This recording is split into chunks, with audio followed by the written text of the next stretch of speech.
eu diferenciaría dúas cousas importantes ou esenciais. Por unha banda, o contido ilícito, que é o contido contrario ao ordenamento xurídico, sexa delictivo, sexa contrario ao sistema impositivo, sexa contrario á dignidade das persoas en tanto que son ameazas ou son ignominias. Esos tipos de contidos ilícitos, delictivos, teñen que ter unha única resposta, que é a denuncia frente aos corpos e forzas da seguridade, non?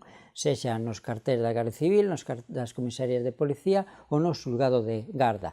Incluso hai unidades específicas de delitos tecnolóxicos na Guardia Civil ou na Policía Nacional, o grupo de delitos telemáticos ou brigada de investigación tecnolóxica. O sea que, se o contido é delictivo, o que hai que facer é denuncialo. Isto é importante porque moitas veces as persoas non denuncian, non teñen unha conciencia cívica aínda. Hai que denuncialo, porque senón non acabaremos con esas conductas delictivas.